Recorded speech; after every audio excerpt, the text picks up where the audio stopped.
Hello दोस्तों, स्वागत है आपका अपने YouTube चैनल यूनिक प्लस पर। मित्रों, उम्मीद करता हूँ कि आप सब लोग बेहतर होंगे, स्वस्थ होंगे। मैं भी ठीक हूँ। दोस्तों, आज मैं आपके सामने समास टॉपिक को लेकर प्रैक्टिस सेट 4 आपके सामने लाया हूँ। ये भी प्रैक्टिस सेट दोस्तों आपकी आगामी जितनी भी परीक्षाएं होंगी उसके लिए रामबाण साबित हो सकता है। इसलिए आप लगातार हमारे चैनल से जुड़े रहें, चैनल को लाइक करें, कमेंट्स करें, सब्सक्राइब करें। मैं इसी तरह से लगातार आपके सामने प्रैक्टिस सेट और वीडियोस लाता रहूँगा। मित्रों, ये practice set best practice set है, ये एल टू IAS तक के लिए और आगामी जितनी भी परीक्षाएं होंगी उस सब के लिए अच्छा साबित होगा। मित्रों, आप लगातार अपनी तैयारी को बनाए रखें, लगातार मेहनत करें और मेहनत ही है जो आपको एक दिन कामयाबी तक पहुंचाएगी। दोस्तों, कहते हैं कि अपनी मंजिल पर पहुंचने के लिए हमेशा आप श्रद्धावान रहें। अपनी मंजिल तक पहुंचने के लिए हमेशा आप श्रद्धावान रहें और अपने अंदर नम्रता बनाए रखें। कामयाबी आपको एक दिन जरूर मिलेगी। दोस्तों, जैसे कि कहा जाता है कि श्रद्धा ज्ञान देती है, श्रद्धा ज्ञान देती है और नम्रता मान देती है, और नम्रता मान देती है, योग्यता स्थान देती है।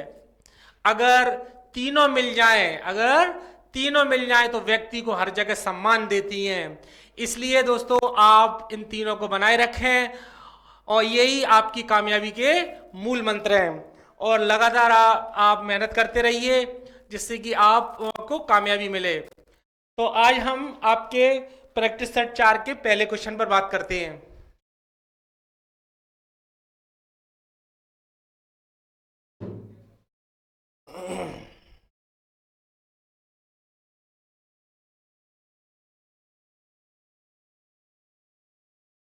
प्रैक्टिस सेट 4 का पहला क्वेश्चन दोस्तों आपके सामने,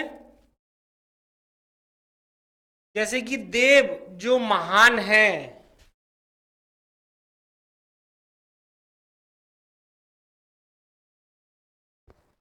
देव जो महान है यह किस समास का उदाहरण है? किस समास का उदाहरण है? अव्ययीभाव समास, द्वंद्व समास, तत्पुरुष समास, कर्मधारय समास। ठीक है, देव जो महान है यह किस समास का उदाहरण है? अब यहां पर अगर बात किया है दोस्तों, तो यहां पर हमारा कर्मधारय समास होता है। जिस समास में प्रथम पद विशेषण, दूसरा पद विशेष होता है, वहां पर कर्मधारय समास कहलाता है। ठीक है, तो यहां देव जो महान है यानी महान देव, महान देव।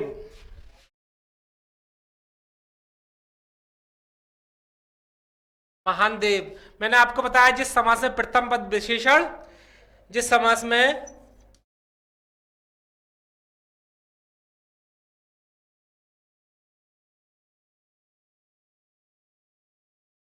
प्रथम पद विशेषण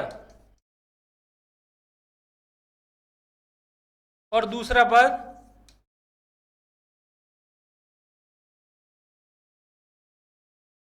पद विशेष हो,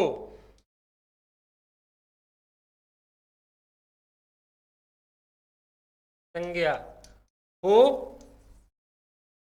विशेष हो, वहां पर हमारा कर्मधारय समास कहलाता है। ठीक है, तो यहां पर देव जो महान है अर्थात कर्मधारय समास, महान देव। यानी इस समास में प्रथम पद, पहला पद तो विशेषण, पहला पद विशेषण और दूसरा पद यहां पर विशेष हो, तो यहां देखें महान देव।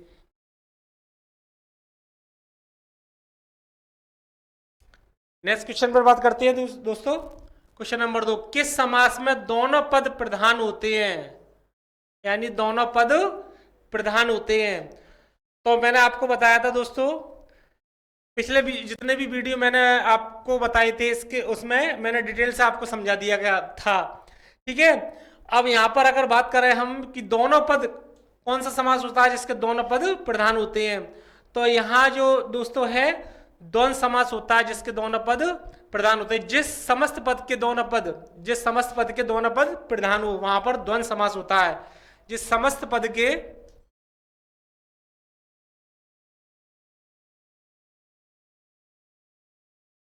दोनों पद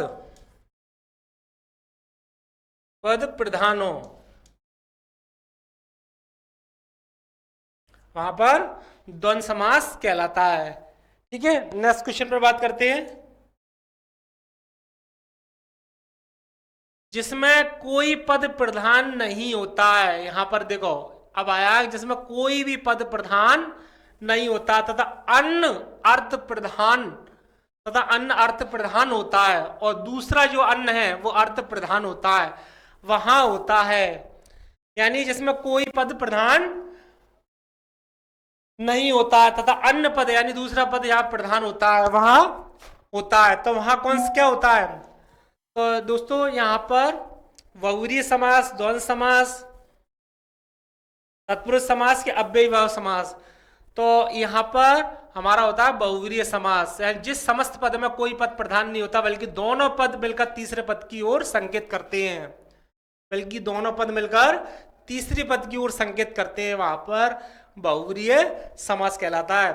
ठीक है, जिसमें कोई पद प्रधान नहीं होता है तथा अन्य पद प्रधान हो, अर्थात दोनों पद मिलकर तीसरे एक पद की तरफ संकेत करें, वहां पर बहुव्रीहि समास होता है। ठीक है, तो ऑप्शन नंबर 1 हमारा आंसर होता है। नेक्स्ट क्वेश्चन पर बात करते हैं।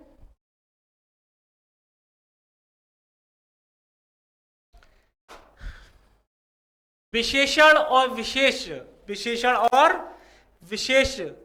के योग से कौन सा समास बनता है? यहां देखें, विशेषण और विशेष के योग से कौन सा समास बनता है? तो यहां दोस्तों बात करते हैं, जैसे कि हम कर्मधारय समास, द्वंद्व समास, तत्पुरुष समास के द्विगु समास। तो विशेषण और विशेष के योग से अगर समास की बात किया है तो दोस्तों यहां पर हमारा कर्मधारय समास होता है, जिसमें प्रथम पद विशेषण, दूसरा पद विशेष होता है। मैंने अभी आपको बताया था, पहला पद विशेषण और दूसरा पद विशेष होता है। तो विशेषण विशेष के योग से बनने वाला हमारा समास कर्मधारय समास होगा। तो ऑप्शन नंबर 1 हमारा आंसर होता है। मैं उम्मीद करता हूं दोस्तों ये प्रैक्टिस सेट आपकी काफी समझ में आ रहे होंगे, क्योंकि मैंने आपके सामने इन्हीं प्रैक्टिस सेट को लेकर कई लेक्चर मैंने आपको दिए थे, और उन लेक्चर में मैंने आपको हर समास के विषय में आपको पूरे डिटेल से समझाया था, और उसमें को अगर आपने ध्यानपूर्वक पढ़ा होगा तो ये प्रैक्टिस सेट समझने में आपको किसी भी परेशानी का सामना नहीं करना पड़ रहा होगा। ठीक है, और इसी तरह से आप लगातार हमसे जुड़े रहे, हम आपके सामने लगातार प्रैक्टिस सेट वगैरह लाते रहेंगे। नेक्स्ट क्वेश्चन पे बात करते हैं। चौमासा में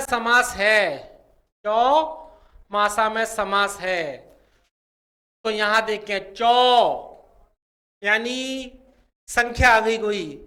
ठीक है, तो यहां देखें अव्ययीभाव समास, द्वंद्व समास, तत्पुरुष समास के द्विगु समास। चौमासा की अगर बात की जाए तो दोस्तों इसमें प्रथम पद संख्यावाचक और अंत्य पद संज्ञा होता, तो यहां द्विगु समास हुआ।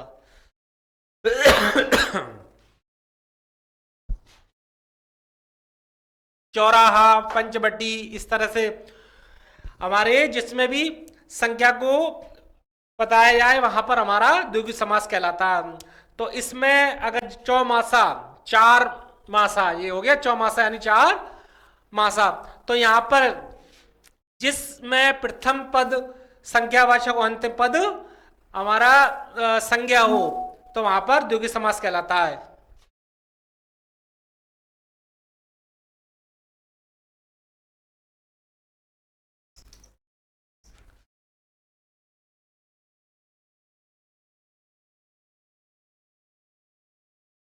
इसमें प्रथम पद संख्यावाचक और अंतिम पद संज्ञा हो।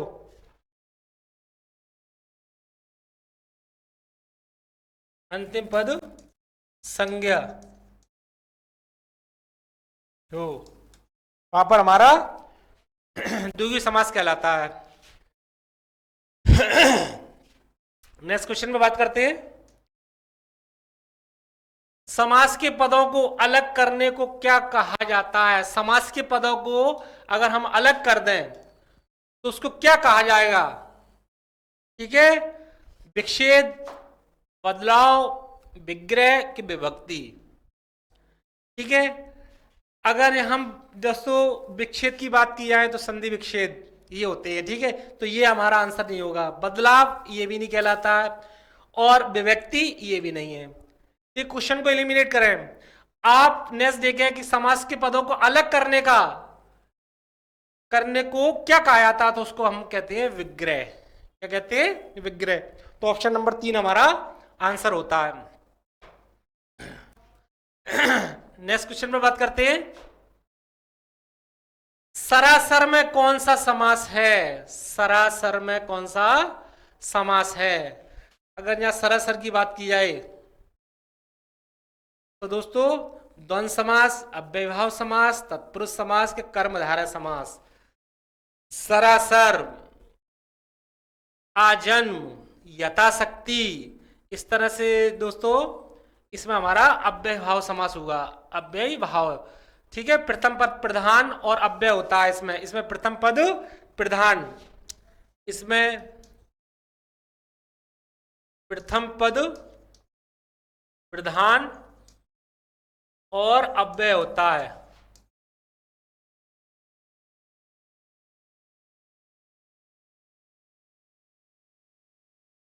ठीक है, इसमें प्रथम पद प्रधान और अव्यय होता है। इनका प्रयोग क्रिया विशेषण की बात ही करते हैं। इनका प्रयोग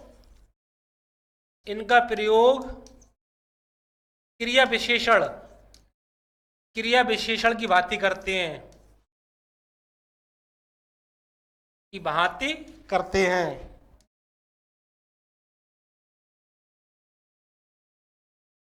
ठीक है, तो यहां पर हमारा सरासर में अव्ययभाव समास होता है। आजन्म है, यथाशक्ति है, इस तरह के समास हमारा अव्ययभाव समास कहलाते हैं। ठीक है, नेक्स्ट क्वेश्चन में बात करते हैं। अन्न जल में समास है। अन्न जल, अन्न और जल, अन्न और जल, इसमें समास है।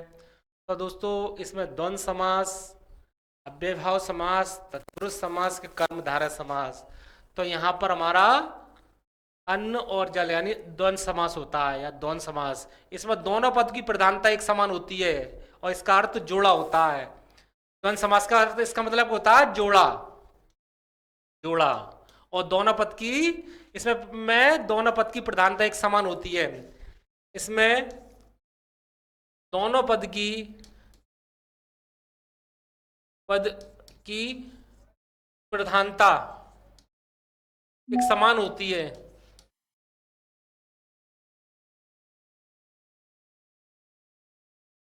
समान होती है, इसमें दोनों पद की प्रधानता एक समान होती है और इसका अर्थ हमारा द्वंद्व का जोड़ा होता है, जैसा अन्न और जल, अन्न जल। ठीक है, तो यहाँ ऑप्शन नंबर 1 हमारा आंसर होता है। नेक्स्ट क्वेश्चन पर बात करते हैं। पुस्तकालय में कौन सा समास है? पुस्तकालय में कौन सा समास है? बहुव्रीहि समास, अव्ययभाव समास, तत्पुरुष समास के कर्मधारय समास। तो अगर यहाँ पुस्तकालय की बात की जाए दोस्तों, तो पुस्तकालय में हमारा तत्पुरुष समास हुआ। तत्पुरुष समास, इसमें द्वितीय पद प्रधान होता है, प्रथम पद प्राय संख्या का विशेषण होता है। ठीक है, तो हमारा पुस्तकालय में तत्पुरुष समास होगा। इसमें द्वितीय पद प्रधान होता है,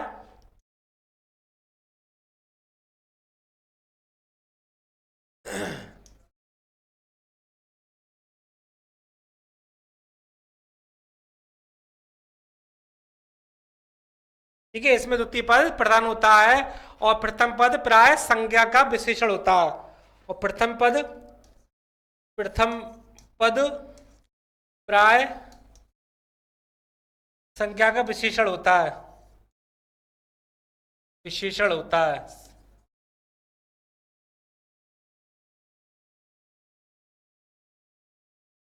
तो यहां पर हमारा कौन सा समास होता है? ऑप्शन नंबर 3 हमारा आंसर होता है। इसमें प्रथम पद प्रधान होता है और इसमें द्वितीय पद, सॉरी, इसमें द्वितीय पद प्रधान होता है और प्रथम पद संख्या का विशेषण होता है। ठीक है, संज्ञा का विशेषण होता है। तो यहां हमारा कौन सा कहलाता है? तत्पुरुष समास कहलाता है। नेक्स्ट क्वेश्चन पे बात करते हैं। हस्तलिखित में कौन सा समास है? हाथ से लिखित, हाथ से लिखित यानी हस्तलिखित में कौन सा समास है? दोस्तों अगर यहां हम बात करते हैं द्वंद्व समास, अव्ययभाव समास, तत्पुरुष समास के कर्मधारय समास, हस्तलिखित, हाथ से लिखित। ठीक है, कर्ता ने कर्म को करण से, ये विभक्ति वगैरह जिसमें आती है, तो ये किसमें आती है दोस्तों? तत्पुरुष समास में। ठीक है, द्वितीय विभक्ति से लेकर सातवीं विभक्ति तक का इसमें वो देते हैं। अब यहां पर आंसर होता है हमारा तत्पुरुष समास। तो तत्पुरुष समास को मैंने आपको ये बताया था कि इसका प्रथम द्वितीय पद प्रधान होता है और प्रथम पद पर संज्ञा का विशेषण कहलाता है। तो यहाँ हस्तलिखित में हमारा तत्पुरुष समास होता है। तो दोस्तों इस तरह से मैंने आपके सामने प्रैक्टिस सेट 4 के 10 क्वेश्चन सॉल्व कराए। मैं उम्मीद करता हूँ कि ये प्रैक्टिस सेट आपके काफ़ी समझ में आया होगा। और आज हमारे समास टॉपिक को लेकर दोस्तों मैंने आपको 4 लेक्चर बताए थे और 4 प्रैक्टिस सेट हो गई। तो आज हमारा समास टॉपिक ख़त्म होता है और हम आपको नेक्स्ट वीडियो में नए टॉपिक के साथ मिलते हैं। दोस्तों मैं आप लगातार हमसे जुड़े रहें, चैनल को लाइक करें, कमेंट्स करें। दोस्तों आपका फ़र्ज़ बनता है कि आप हमारे चैनल को लाइक करें, कमेंट्स करें, क्योंकि हम भी लगातार आपके लिए मेहनत करते हैं और आपका भी एक कर्तव्य बनता है कि आप भी लगातार हमारे प्रैक्टिस सेट और वीडियोस को देखें। और मैं इसी तरह से आपके सामने लगातार वीडियो लाता रहूँगा और मिलता हूँ मैं नेक्स्ट वीडियो में आपको और नए टॉपिक के साथ। जब तक के लिए जय हिंद, जय भारत।